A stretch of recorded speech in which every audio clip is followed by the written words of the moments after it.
Hey guys, Power Couch here, and today I'm going to talk about my crazy job at Burger Queen.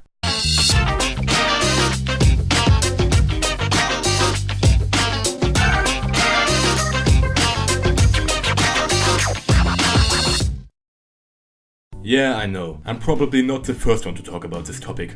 The so-called Storytime animation on YouTube is on the rise, and at this point it's almost inevitable that people and opinions against this will show up and push against it. But the last thing I wanna do in this video is rambling about how stupid and uncreative these videos are. No, I like those Storytime animations. There are all kinds of people out there who just talk about their daily lives, no matter if it's a podcast, a vlog, or whatever. And since I have a soft spot for animation, I like these videos even more.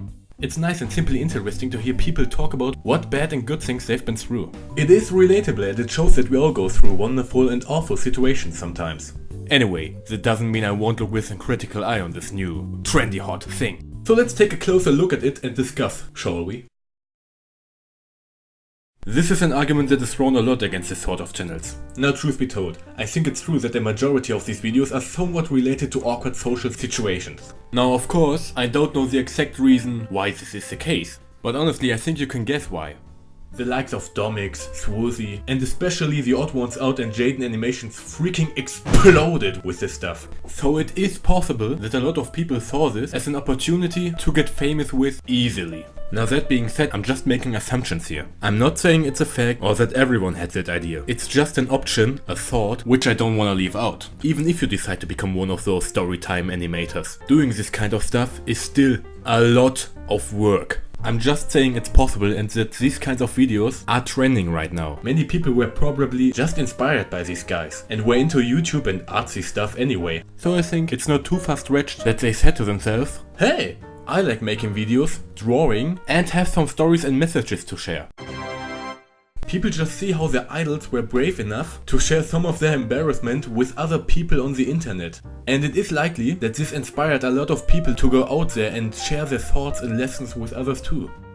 However, I still do agree that this whole thing is a bit oversaturated with this kind of stories. On the other hand, I think it's still entertainment, right? And I think it's a bit unfair to generalize and say that all those videos are like that. Once you take a closer look, you can actually see a lot of variety. This sort of intervenes with the everything is awkward stuff I just talked about, and I do kind of understand this complaint. Like I said, the big ones inspired a lot of ongoing artists and storytellers to do their own thing, and some of them are very young and uncreative. Now, I already kinda shared my thoughts on the topics of those videos, and admittedly, there are some obvious similarities among those videos. Again, they're probably just very inspired. However, you can see a certain pattern there. Some of these things are minor, some of them are bigger. For example, a lot of them use the Me theme song. And all have that avatar talking in the corner kind of thing going on. But that doesn't count, that's small potatoes. That's been used for years by almost everyone. Also, look at me. Seems familiar? Yes, I love IHE and the way he edits his videos. Now some of you might say that I have blatantly stolen the flying face thing from him. I just really like how it looks. However, I think it looks nothing like the angry face. And the couch and all the emotes and the cropping were done by myself. Hey! What? Get to the f***ing point! Yeah, what I'm trying to say is being inspired by something is not automatically copying it. Everything has been done before in some way, and an idea alone is worthless. What makes your work special is what you make with that idea, how you twist and transform it into something unique, of your own. Even if you copy Jaiden's avatar, it doesn't grant you success, their personality or way of talking. Even if you copy someone's style of editing one by one, you still need to work a lot and have a certain understanding of how editing works. I guess you could say that you don't need to create your own idea and just transform it, but I think that goes back to what I just said. I say this because I hear a lot of people say all those videos look alike because they are easy to make, which I just think isn't the case. But Power Couch, even if it is a lot of work to imitate a style, they still look all the same in the grand scheme of things. Yeah, I mean, there are people who just one by one copy the avatars of the big ones. And again, just because your avatar looks exactly like Domix, it doesn't make you Domix, what makes him special. However, I think it still shows a lack of creativity. But I don't think that this is a Storytime animation problem. That's a problem that's basically everywhere. Again, I understand where this complaint is coming from. I think for this, one needs to look at it from the perspective of a viewer, not a creator. Someone who just casually browses through these animation videos for pure entertainment, without thinking so much about how these videos are really made. And yeah, admittedly, on the first look, they all pretty much look like the same stuff, but again, that's just the surface. So yes, I think the style of those videos can look pretty familiar. But I think you should judge all those videos by their actual content. I mean, I wouldn't say that all vloggers are like Casey Neistat, right? That being said, I do know myself that sometimes you unwillingly copy the style of your idols. I think this is where an artist must be careful.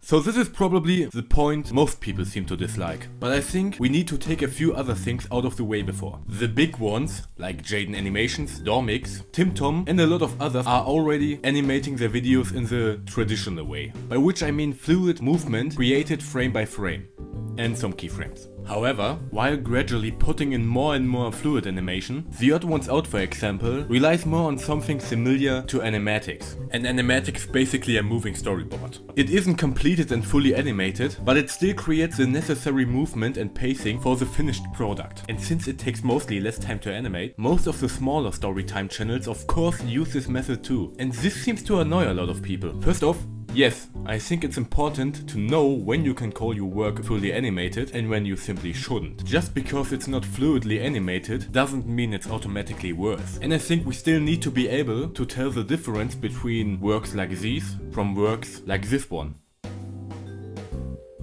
However, YouTube is ultimately a place to express yourself. And if you wanna share your daily life, supported by an animated background, that's fine. It doesn't have to look like Disney. But if you want a short fictional story with a highly detailed and fluid animation, well, also go for it. And I know it's obvious, but animation takes a lot of time. Most people just don't have this time, skill or equipment to fully animate, but that's okay. There's no real industry standard on YouTube. This is a place where normal dudes can become something. Yeah, a lot of people use the lazy way, but a lot of people are also very creative. They improvise and try to do their best with what they have. It's also a very good practicing method if you want to get into animation anyway. So yeah.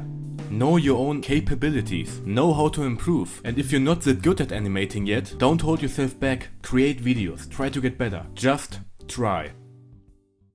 So yeah, these were my thoughts on this whole thing. I think it boils down to that artists should have a certain self-awareness and that critics should try to see both sides of the coin. A lot of people might say that I'm just jumping on this critic bandwagon myself, but criticism is important and even the Storytime animation part of YouTube isn't free of it. Of course, it's important to make sure when criticism is genuine and valid and when it isn't. I hope you guys liked the video. Feel free to comment if you agree or disagree. I hope my German accent wasn't too annoying, and thanks for watching.